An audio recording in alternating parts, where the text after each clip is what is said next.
Hey guys, Takarakushi here again with another quick guitar lesson, and today's topic is how to switch between chords.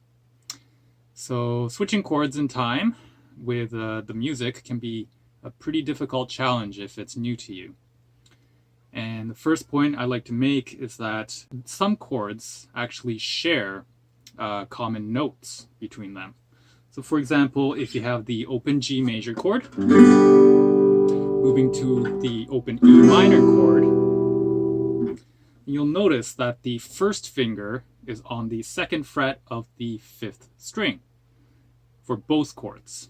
So when this happens, when you switch from one chord to the next, you want to avoid moving that common note so that one finger stays still while the other fingers move around it. I'll demonstrate one more time. From G, my first finger is going to stay in the same place, and then my second finger is going to move to the fourth string to play E minor.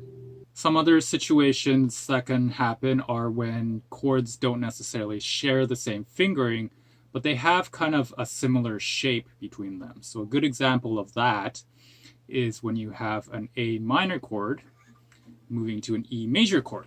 So an A minor chord is like this, and then an E major chord is like this. So you'll notice that the arrangement of the fingers stays the same between the two. All I did was move all three fingers across one string, and that got me to E major. So when you're doing that, you don't want to take the shape of your fingers apart and then put it back there. You want to just keep the shape in the fingers and then move it to the next chord. And then there are a lot of situations where you don't have these kind of common points that you can take advantage of. So when that happens, you want to focus on moving your fingers all at once. Okay, so a lot of these chords, say for example G to D, when you're moving between them, a lot of people kind of take it one finger at a time. They play G, and then they'll try and go to the D one finger at a time like that. So when that happens, you're forming a bad habit that's going to keep you from being able to switch the chords in time with the music. So this one's a very difficult one to get a hang of, but it's important to just keep in the back of your mind as you practice and try and strive for it. One way I like to describe this is that try and think about chord fingerings as shapes of your fingers, and that you're just changing the shape of your fingers as opposed to thinking one note at a time. And once you can do that, you'll be able to switch between the chords much quicker. And finally, when you're playing chords in a chord strum pattern, you can take advantage of the fact that the last strum in a strum pattern tends to be the transition point to the next chord.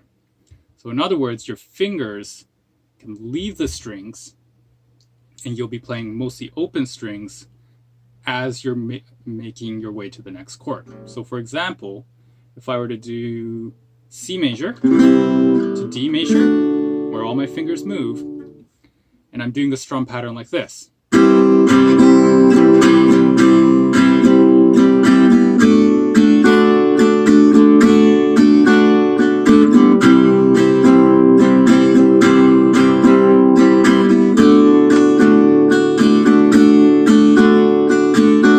You'll notice that my fingers are lifting off on the very last up strum of the strum pattern, and that allows me to get to the next chord in time.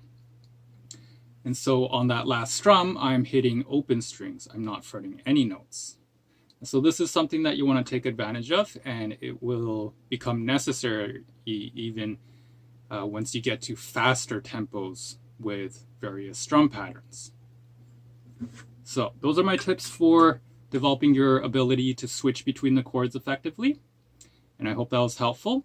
So please hit the like, subscribe, the bell notification button, and leave a comment if you want me to cover another topic.